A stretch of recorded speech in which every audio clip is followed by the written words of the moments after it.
Hey everyone, welcome back. JD Vance completely dominated Tim Walz in their one and only vice presidential debate. And now the Democrats have a lot of catching up to do. Kamala Harris is losing ground in the polls, while Donald Trump is gaining momentum, especially in those all-important swing states. Walz didn't manage to get the job done, which leaves him and Harris in a tough spot as we head into the final month of the campaign. In today's video, I'll be updating my 2024 electoral map to show you how things have changed for both Harris and Trump after the debate.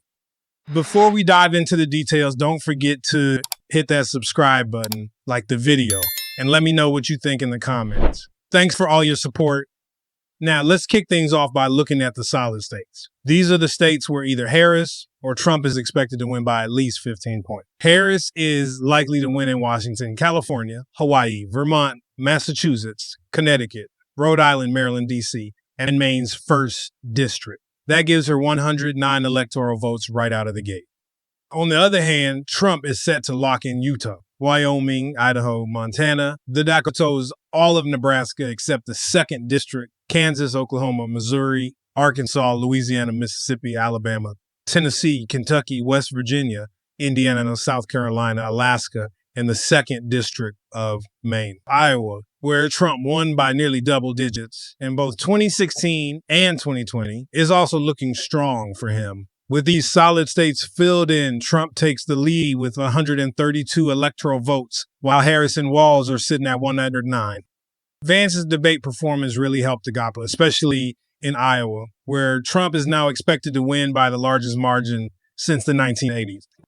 Next, let's look at the likely states. These are states where either candidate is expected to win by 7 to 15 points. These states are more competitive but still lean one way. For Harris, likely blue states include Oregon and Illinois, which went for Biden by big margins in 2020, Oregon by 16 points, and Illinois by 17, although Harris isn't doing as well as Biden did.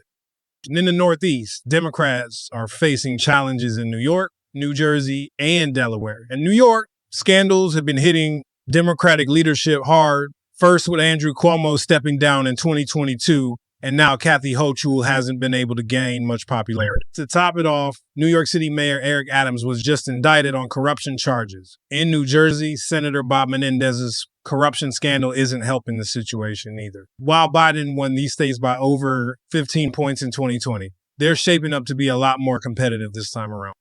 Colorado, which Biden won by about 14 points in 2020, is still leaning blue, but Harris is only expected to win by a little over 7 points, making it a likely blue state. Even though Trump will probably perform better than he did in 2020, Colorado remains a mostly liberal state. Now let's move on to the likely red states, where Trump is projected to win by at least 7 points. First up is Ohio, a state Trump flipped in 2016 and held in 2020. While polls suggested Ohio would be closer in 2020, Trump won it by 8 points, and now he's on track to win by double digits, making Ohio a solid, likely red state.